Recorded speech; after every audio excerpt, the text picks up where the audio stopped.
Overdrive with Hayes, Noodles, and the O-Dog. Oh, and it is Mail-In Friday. Jim Taddy, Dave Feschuk from the Toronto Star with you. Mail-In Fridays brought to you by Boston Pizza, Canada's favorite sports bar. BP is serving fish bowls and ice cold pints in the patio all summer long. So grab your sunscreen. Let's have ourselves a great weekend. The Boston Pizza patio is calling you. Yes guy, no guy. Ladies and gentlemen, boys and girls, drivers and passengers, and all of those in YouTube land, time now for Yes Guy, No Guy. You all set? Yes, guy. Okay, here we go. Yes Guy, No Guy number one. Playoff salary cap was necessary to be introduced by the NHL. It had to happen. I'm a yes guy on this. I think they had to do something. I think probably the peak moment where it got ridiculous was 2021 when the Lightning won. Nikita Kucherov spent the entire season on LTIR, came back, and what did he have? 32 points in 23 playoff games. And then at one of the Stanley Cup celebrations, wore a T-shirt that said $18 million over the cap. It kind of flaunting the idea that the Lightning had done a very legal but also a very dubiously ethical move by exceeding the cap in the playoffs so artfully and obviously so successfully by winning the Cup. So something had to be done. Now, whether this is the thing that will actually prevent that remains to be seen, Jim, because we were talking about when you close one loophole, you open another one generally. They don't seem to have a ton of confidence that this is going to work because they've got a provision in the new CBA that says if this particular salary cap for the playoffs is not working in a couple of years, we can reopen it and tweak it if the union and the league agree that that's the case.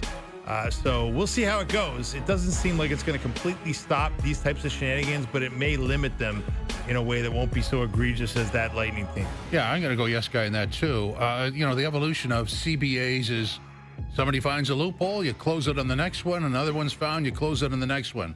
That's just that's the natural evolution. That's the way it goes. And this CBA had been around for a number of years, and so it was time to move on. And playoff salary cap is the way to go. Yes guy, no guy number two. While we know this isn't going to happen, George Springer should replace Julio Rodriguez in the MLB All-Star game because of the Rodriguez injury.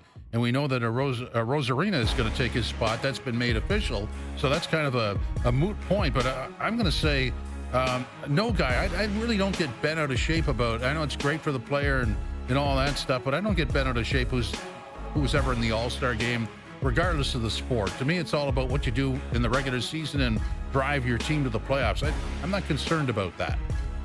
Yeah, I'm a no guy too. If I'm the Blue Jays, I kind of want George Springer to go home and rest or go to a beach somewhere for the weekend or for the week, I guess, for the few days that the festivities are going on in Atlanta.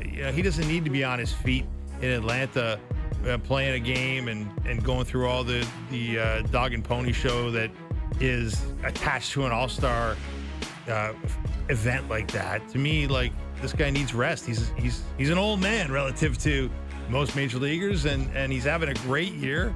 And a couple days of R&R would do him well. Yeah, I mean, he's been injury prone.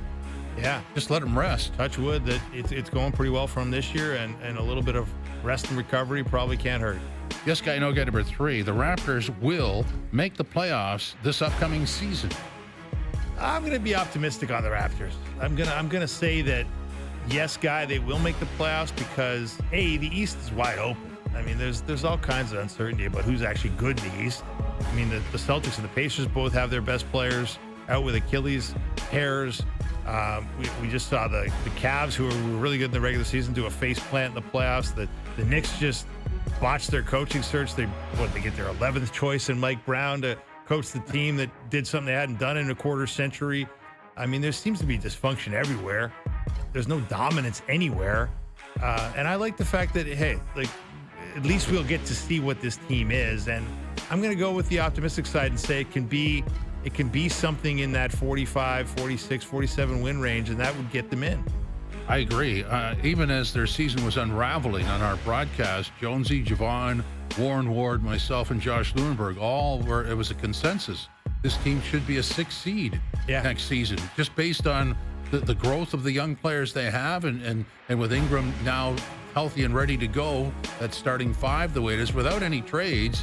We figure they were a 6 seed. Hey, the key phrase there is Ingram now healthy. Yeah. That actually is true for the bulk of this season. Yeah. Then I think they're for sure there.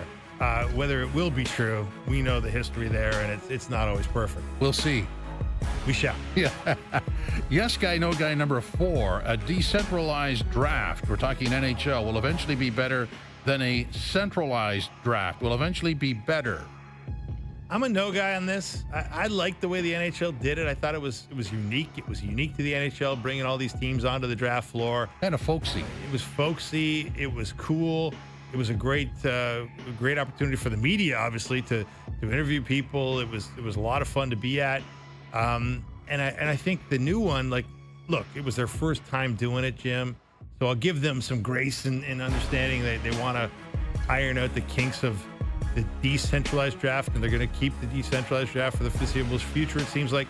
But it was not a good viewing experience. Well, that's you're talking about the TV show. Yeah, absolutely. But the TV show is the draft. That's what the exactly. And the other one was a nice sort of family gathering with the hockey community. I used to love going to because you'd run into all kinds of hockey people. But I think they got trapped by trying to keep what they thought were prime elements from the way it was. And that would be the team greeting the player in the little room there, which was awkward as heck.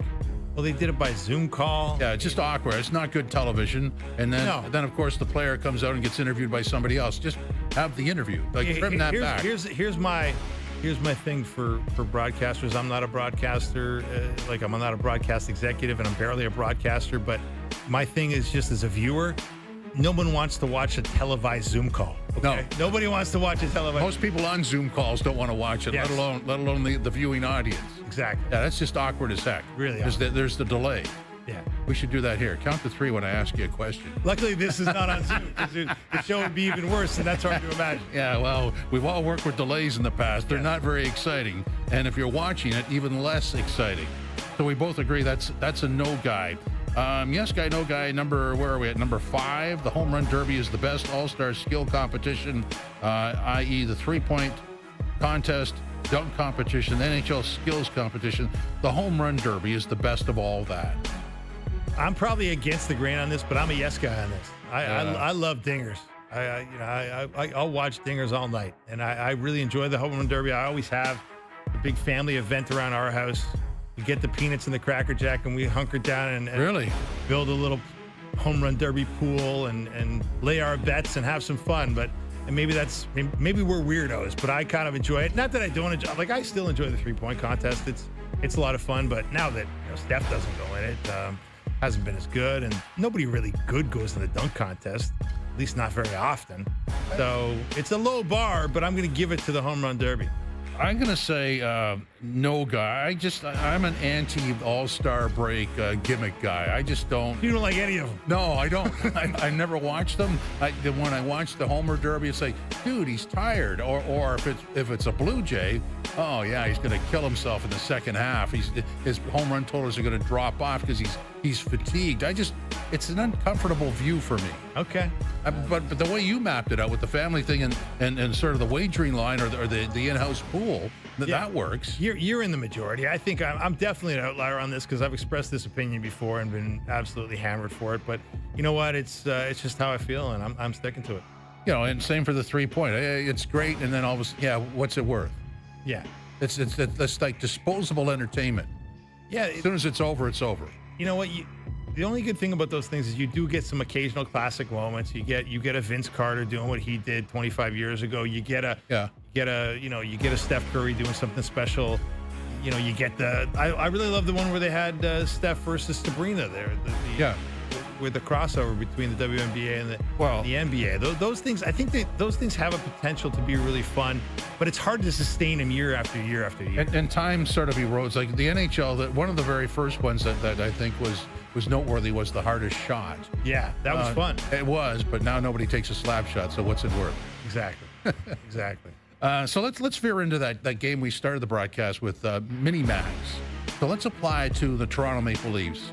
Just assuming or going with what they have now and starting the season, what's the minimum, in your opinion, they should do going forward that you'll accept?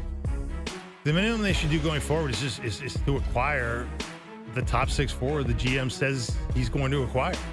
I mean, I think doing what you say you're going to do is important as a hockey executive, especially in a place like Toronto. So Brad Treliving has pointed to that as a expectation, and I think every Leaf fan is waiting around to see who that guy is and who he becomes. And we all know it's not going to be easy. We all know they don't have a ton of trade pieces to deal with here, but Brad Treliving has certainly pointed to that as a need, and I think everybody agrees.